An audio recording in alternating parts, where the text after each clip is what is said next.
Breaking news রয়েছে। Asit Majumdar hearing বন্ধ করিয়ে দিয়েছেন, ফোনে বলছেন 3টে বিধানসভার করে দিয়েছি, এইবার ফেরত কি পাবো? নিশ্চয়ই কিছু আশা করছেন তিনি। সৌরভপ্রিয় বাবু এর উত্তর দিতে পারবেন না যে একজন বিধায়ক কিভাবে 3টে বিধানসভার হিয়ারিং বন্ধ করাতে পারেন, কতটা নির্লজ্জভাবে তিনি ওপেনলি বলছেন গর্বের সঙ্গে। ব্রেকিং নিউজ কিশোর আর অগ্নিবাণে পরে ব্রেকিং, নজর রাখো, বিগ ব্রেকিং। এই মুহূর্তে ব্রেকিং নিউজ উঠে আসছে, শুনানি বন্ধ করিয়ে যে পালোয়ানগিরি করছিলেন অসিত মজুমদার, সেই দাদাগিরির কথা কমিশনকে জানানো হয়েছে। সিইও দপ্তর দিল্লির নির্বাচন কমিশনকে জানিয়েছে অসিত মজুমদার ক্রিমিনাল অফেন্স করেছেন, এমনটা জানানো হয়েছে মনে করছেন মুখ্য নির্বাচনী আধিকারিকের দপ্তর। কমিশনে জানানো হলো পর্যবেক্ষককে বাধা দেওয়া হয়েছে। অসিত মজুমদার কে?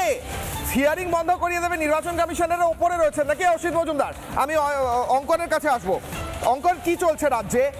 পূর্ব পশ্চিম মেদিনীপুর থেকে এসআইআর এর শুনানি বন্ধ করিয়ে দিয়েছে, টিএমসির বিএলএরা ঢুকতে পারেনি বলে। বর্ধমানে একই খবর উঠে আসছে, অসিত মজুমদার গর্বের সঙ্গে বলছেন 3টে জায়গা বন্ধ করে দিয়েছি। এগুলো চলবে? এরকম করে কি করে হিয়ারিং হবে? মানুষ সমস্যায় পড়ছেন। অঙ্কন, দেখুন, জল ছাড়া যেমন মাছ বাঁচতে পারে না, তেমনি ভোটে কারচুপি ছাড়া, ভোটে দুর্নীতি ছাড়া, ভোটে হলো ভুয়ো ভোটার ছাড়া, ছাপ্পা ভোট ছাড়া তৃণমূল কংগ্রেস নির্বাচনে যেতে না, জিততে পারে না। এবং এটা তৃণমূল কংগ্রেস, এই যে ছটফটানি দেখছেন তৃণমূল কংগ্রেসের, এটাই সেটা প্রমাণ করছে।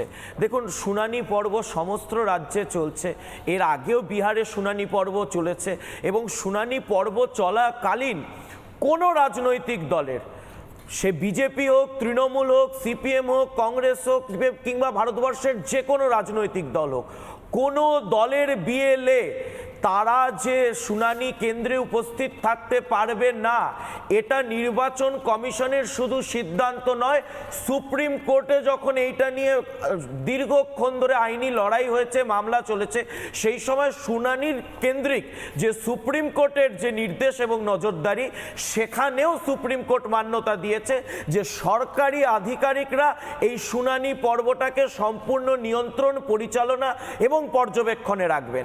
তাহলে আমি আজকে জানতে চাইছি, ভারতবর্ষের সংবিধান তন্ত্র কি এই তৃণমূল কংগ্রেস মানে না?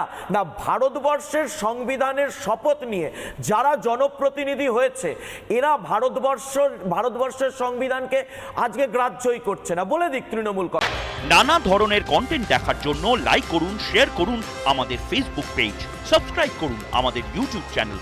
পাশাপাশি অন্যান্য ব্রেকিং নিউজের জন্য অবশ্যই চোখ রাখুন রিপাবলিক বাংলায়।